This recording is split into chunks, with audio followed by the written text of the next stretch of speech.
Ashisha, where do you live?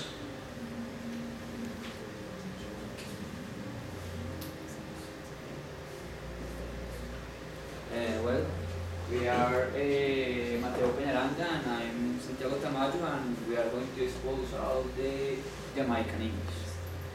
All the content will include the location and historical aspects, the vocabulary and expressions, important language and aspects of the island, and some characteristics of the specific language.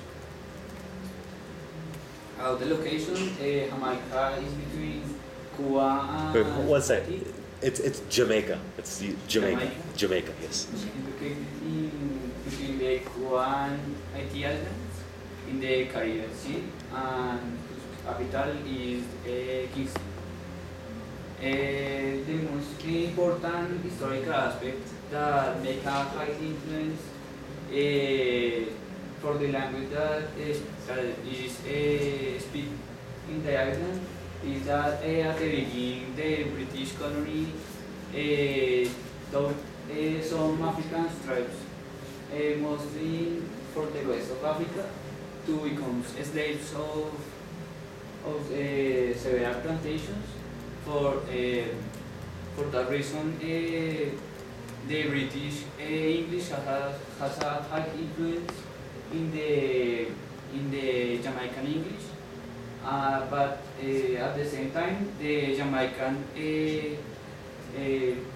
pretend to conserve some African expressions or language. For that reason, we have some words that were African, that for example, dupi, that had the meaning of ghost, obea, to indicate a practice of sorcery, eerie, to indicate the state of feeling well, betiman or chichi, that homosexual person, kaya, to marijuana, Babylon, that is a Rasta word for the police, Gorgon, that is a master of situations, and some expressions that all fruits ripe, that every drink is just right, gone to bed, that is an expression of loving something very much. There are some important language aspects that we have to take into account. But because of the influence of African slaves in the island and the British presence there, they have basically three languages there.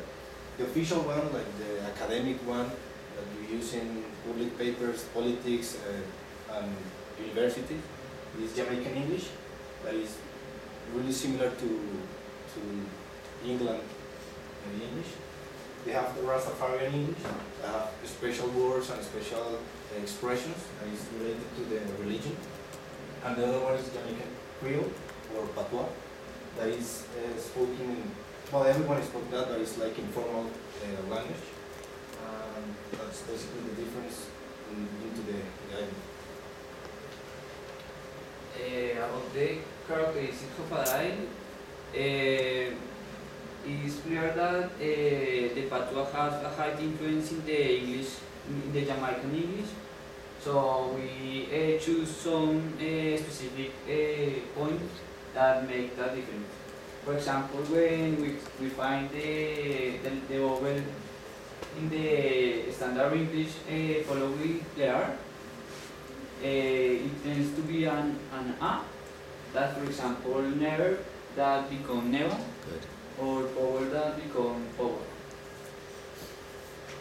Some dictums that, for example, the fear that out, that becomes O or O. That's, for example, O's that become O's, or O that becomes over.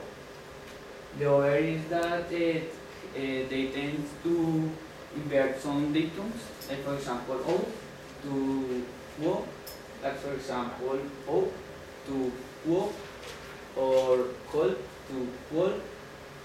The other is the A that become in some occasions E or G.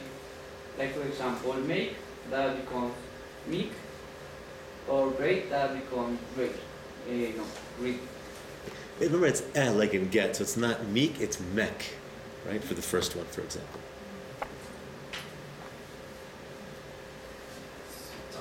About the consonants, they do something that is really nobody one.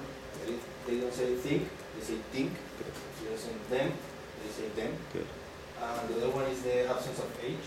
As you see in the last example of the house, they don't say house, they say house, Good. like the age. Or hospital, they say hospital. Or him, they say him. And so that's a really important aspect of the language. Good. About the grammar, they sometimes don't use the infinitive articles a or an.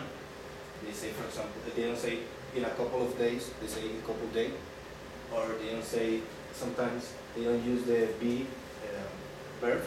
They say she's dreaming instead of saying she's dreaming. And they don't mark sometimes the verbs in the past. For example, if they say last week, you have to understand that it's in the past, that they use the verb in the present. Good. Or if they say yesterday, you have to understand that it was in the past because they're going to say tell that is in the present. Yes. And for plurality is the same.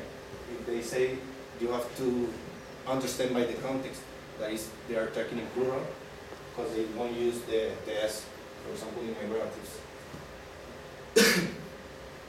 And there are some important paralinguistics. We make a list just thinking if what you have to know when you go to Jamaica. Good. So the first thing is that they have like a sense of humor, Yes. and they like to make jokes and are like funny people, and that they are outgoing people. So you have to like try to be the same to be like as accepted there. The other thing is that they can be loud sometimes. That's especially men's, but it's not like a general thing. And you have to be careful with the topics you talk with them. Well, at least at the first time you met them. One of them is politics. They have like a history of violence and corruption in politics. They have just like two principal parties, political parties. So you better don't talk about politics with them because they are very passionate about it and could be like, could start a war or something like that. The other thing is that they are really conservative. They don't approve homosexuality, and they are like a really manhood culture. Yes. That is like an African root that they have. So they think that women have to raise the children and stay in the kitchen, things like that. So you better don't try to change the way they see life.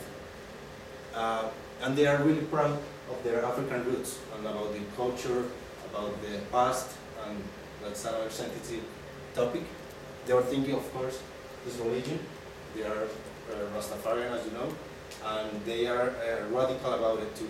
You don't try to talk them about, I don't know, Islam or another religion because it's not a good idea. The other thing is they are open people, but they kept the distance between people. They use the arm length distance. If you pass that barrier, you see if you have like know the people really well or something like that, or if you are familiar with them. But if you just meet them for the first time, you have to keep that distance. And it's touching, of course, but it's not excessive. And the other thing is the same as in Colombia, the handshaking for saying the greeting and the eye contact and not staring at the people. That's all you have to know. We are going to show you a video of a little girl explaining how to get to her house. And there are things you have to be careful about. For example, she doesn't say there, she says like there. And in house, she uses she uses that word a lot of time, this house, and she says O's. And she doesn't say around, she says around. Good.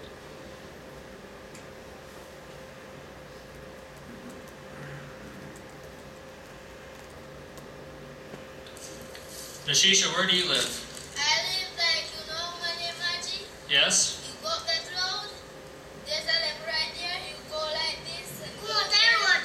And after, as you go there, you go up there again, go so, then you go over there, there's a house, and then after you come to the house, then you